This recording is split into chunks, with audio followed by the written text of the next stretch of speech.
බුදුරජාණන් වහන්සේ ජීවමාන කාලේ ස්වාමින් වහන්සේලා පිරිසක් බුදුරජාණන් වහන්සේ දකින්න දෙන්න පිටත් වෙනවා.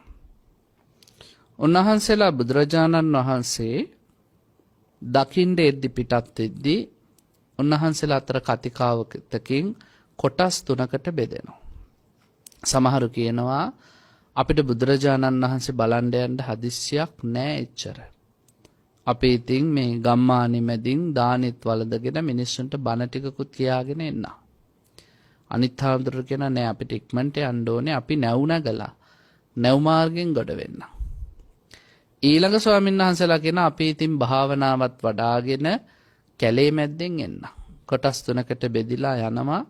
අර නැව් මාර්ගෙන් යනවා කියපු ස්වාමීන් වහන්සේලා වරායට ඇවිල්ලා නැවකට ගොඩ වුණා. පින්වත්නි නැව මුහුද මැද්දට ගියා. මුහුද මැද්දේදී නැව එක පාරටම නතර වුණා. නැවේ කපිතාන්වරයාට අනිත් අය දෝෂාරෝපණය කළා. කිසිම හේතුවක් හොයාගන්න බෑ. අනිත් අය කව එහෙනම් කවුරු හරි කාලකන්ණියෙක් ඇති මේ නැවේ. කවුද කියලා හොයමු කියලා ඉතින් පරණ ක්‍රමවේදවලට අනුව තුණ්ඩු උඩ දැම්මා. තුණ්ඩු උඩ දාපුවම කාලකන්‍යා කියන තුණ්ඩුව අහෝනේ කපිතාන්ගේ බිරිඳට. ඒ පාර ඉතින් කපිතාන් කිව්වා නෑ මේ වරදිලා වෙන්න ඇති අපි තව පාරක් උත්සාහ කරමු කියලා. දෙවනි පාරත් තුණ්ඩු උඩ දැම්මා. ඒ පාරත් තුණ්ඩුව ලැබුණේ කපිතාන්ගේ බිරිඳට. තුන්වෙනි පාරටත් දැම්මා. තුන්වෙනි පාරටත් එහෙමයි. බලන්නකො පව පස්සෙන් එන හැටි පින්වත්නි. විපාක දෙන්න පටන් ගත්තාම බේරෙන්න බෑ. කොහේ හිටියත් ඒ විපාකේ ලැබෙනවමයි. ඒ පාර කපිතාන් මේ නෝනාගේ බෙල්ලේ ගලක් ගැට ගහලා නෝනව තල්ලු කළා නැවෙන් මූදට. නැව පන ගැන්නුණා. දැන් පිරිස එනවා නගරයට. ස්වාමීන් වහන්සේලාත් මේ සිද්ධිය දිහා බලාගෙන ඉන්නවා කම්පා වෙලා. ඊළඟට පින්වත්නි අර නගරයේ මැද්දෙන් පිණ්ඩපාතේ ගිය ස්වාමීන් වහන්සේලා එක නිවසකට පිණ්ඩපාතේ වඩිනවා. නිවසේ දොරකඩ හිටගෙන ඉඳිද්දී මේ උපාසක අම්මා ලිපක් කවුලනවා. ලිපක් කවුලලා ඒ ලිපේ තෙල් තාච්චියක් තියලා කෑම ಜಾති කැවිලි පෙවිලි පිළියෙල කරන්න සූදානම් වෙන වෙලාවේ ලිපේ තිබ්බ දර අහුරක් ගිනි ගත්තා. ගිනි පුපුරක් විසි වුණා. විසිවෙච්ච ගිනි පුපුර ජනේලෙන් එළියට එද්දී එහා පැත්තේ පියාඹමින් හිටපු කාක්කෙක්ගේ ඇඟට වැටුණා. මුළු කාක්කගේ පිහාටු ටික ඔක්කොම ගිනි අරන් පිලිසිලා කාක්කා මැරිලා වැටුණා බිමට පිච්චිලා. ස්වාමීන් වහන්සේලා කල්පනා කළා මේ කාකගේ කරුමේ ලිපපත්තු කරාම ඒකින් ගිනි පුපුරක් පිට වුණා. හරියටම කාක්කා එතන යන වෙලේම ඇඟට විසි වුණා. දැන් බලන්නකො පින්වත්නි ඔය ඇත්තොත් දැකලා ඇති සමහරව ඉන්නවා එයා යන වෙලාවටම තමයි කඩාගෙන වැටෙන්නේ ඔළුවට. සමහරු මේ දෙනෝදහක් ඉඳිද්දී ඒ පුද්ගලයාට විතරයි ඒකේ විපාක. එක සංසාරේ අපි කරපු කර්මයක විපාක සකස් වීම. ඊළඟට අර කැලේ මැද්දෙන් යන ස්වාමීන් වහන්සේලා එක්තරා ගල් ගුහාවකට ගියා. ගල් ගුහාවකට ගියාම උන්වහන්සේලාට මේ ගල් ගුහාව හරි සප්පායයි. උන්වහන්සේලා විවේක ගන්න මේ ගල් ගුහාව ඇතුළේ නිදාගත්තා. දැන් මොකද උනේ?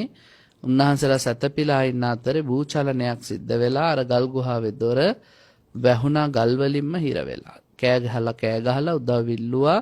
හැබැයි කාගෙන්වත් උදව් නැහැ. දවස් ගානකට පස්සේ ගමේ මිනිස්සු මේ ස්වාමින් වහන්සේලාව හොයාගෙන ඇවිල්ලා උන්වහන්සේලාව බේරගත්තා. හැබැයි දවස් 7ක් කණ්ඩත් නැහැ වතුරත් නැහැ. මේ ස්වාමින් වහන්සේලා ඉතාමත්ම දුර්වල වෙලා බඩගාගෙනයි එළියට ආවේ. දැන් බලන්නකො එතකොට මේ හාමුදුරුවරුම මෝන දීපු ඉරණම. කොහොම හරි මේ ස්වාමින් වහන්සේලා තුන්ගොල්ලම එකම කාල සීමාවක සවැත් නුවර ජේතවනාරාමයට වැඩියා. උන්වහන්සේලා එකිනෙකාගේ අදහස් බෙදා ගන්නවා. මගදී අත්දකින්න වෙච්ච සිද්ධි ගැන කතා කරනවා. බුදුරජාණන් වහන්සේ එතෙන්ට වැඩම කරලා අහනවා මහණෙනි මා වඩින්නට పూర్වයෙන් මොනවාද කතා කළේ? ස්වාමිනී අපි නරක දෙයක් කතා කළේ නෑ. අපි තුන්ගොල්ලෝ වෙන අතරමඟදී අපිට විවිධ ආබාධ වලට මුහුණ පාන්නට සිද්ධ වුණා. අපිට දැනගන්න ඕනේ භාග්‍යවතුන් වහන්සේගෙන් ඇයි එහෙම අපිට සිද්ධ වුණේ?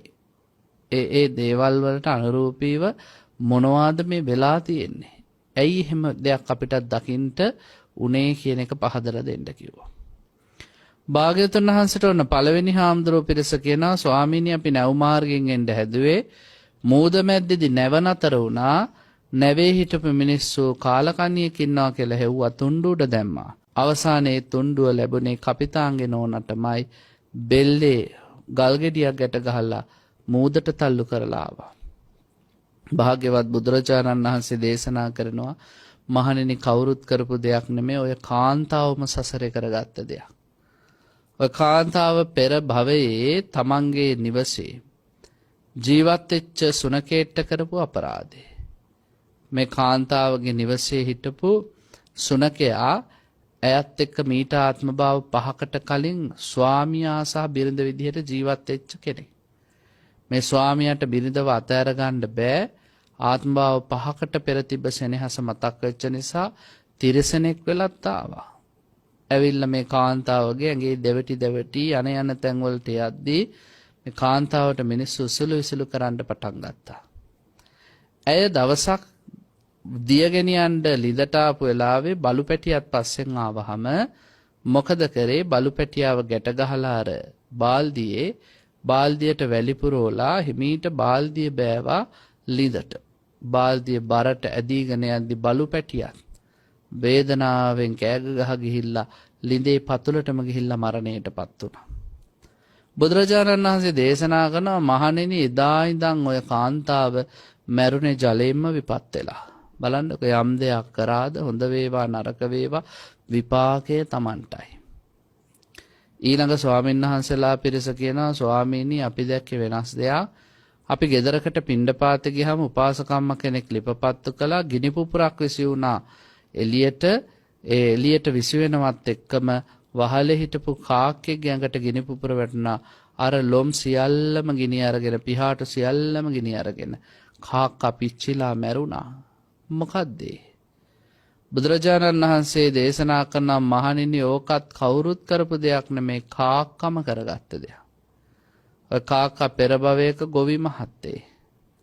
ගොවි මහත්තයෙක් කියලා හිටපු මේ කාක්කා තමන්ගේ කුඹුරේ සීසාන දවසේ හරකංචුව දක්වගෙන කුඹුරට බහින්න සූදානම. එක හරකෙක් කම්මැලිකමට නැගිට්ටේ නෑ නිදාගෙන වමාරා කමින් හිටියා. දෙපාරක් තුන් පාරක් කෑ ගැහුවා කෙවිතෙන් පහරක් දෙකක් ගැහුවා ඒත් නැගිටින පාටක් නැහැ. කේන්ති ගිහිල්ලා මොකද කරේ? ගොවි මහත්තයා පිදුරු ගොඩක් ගෙනල්ලා හරකගේ ඇඟට දාලා ගිනි තිබ්බා. වේදනාවෙන් මේ සත්‍යය එහාට මෙහාට දුවලා මරණයටපත් වුණා. බුදුරජාණන් වහන්සේ දේශනා කරන එදා තිරිසන් සත්‍යයකට කරපු අපරාධයේ මෙදා ඒ ගොවි මහත්තයා කාක්කෙක් වෙලා ඉඳිද්දී ආහක යන ගිනි පුපුරකට යට වෙලා මරණයටපත් වුණා. පේනවනේ පින්වත්නි සසරේ හැටි. ඊළඟ ස්වාමීන් වහන්සේලා කියනවා බුදුරජාණන් වහන්සේ අපි නම් අනුන්ගේ දෙයක් ගැන නෙමෙයි කියන්නේ යන්නේ අපිටම වෙච්ච දෙයක්. මොකද්ද මහණෙනි? බුදුහාමුදුරනේ අපි එක්තරා ගල් ගුහාවකට රිංගුවා. භාවනා කරන්න හිතාගෙන විවේක ගන්න හිතාගෙන. අපි ඇතුළේ ඉඳිද්දී අපි හිටපු ගල්ලෙනේ දොර වැහුණා ගල් පෙරලිලා ඇවිල්ලා. කණ්ඩ නැතුව දවස් 7ක් අපි දුක් විඳ වතුරවත් නැහැ.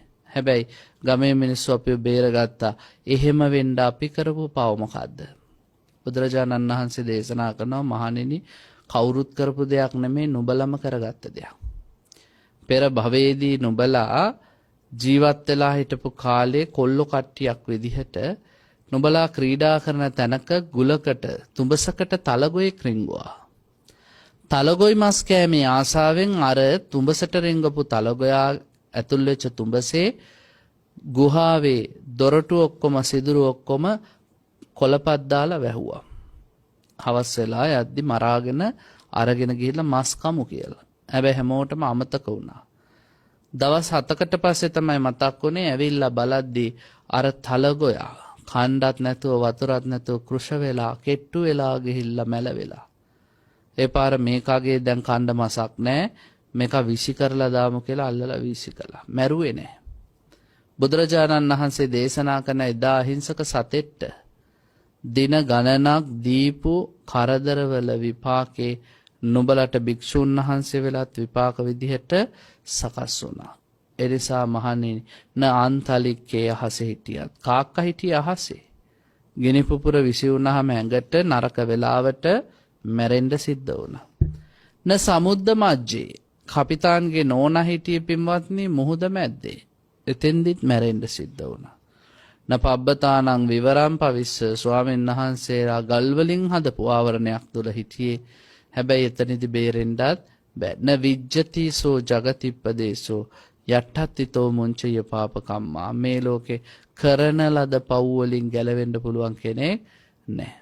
එනිසා බුදුරජාණන් වහන්සේ ඔබට මට දේශනා කරනවා අපි ජීවත්ව ඉඳිද්දී සිදු කරන කුසල් අකුසල් මරණින් පස්සේ ඊළඟ භවයට හේතු වෙනවාමයි.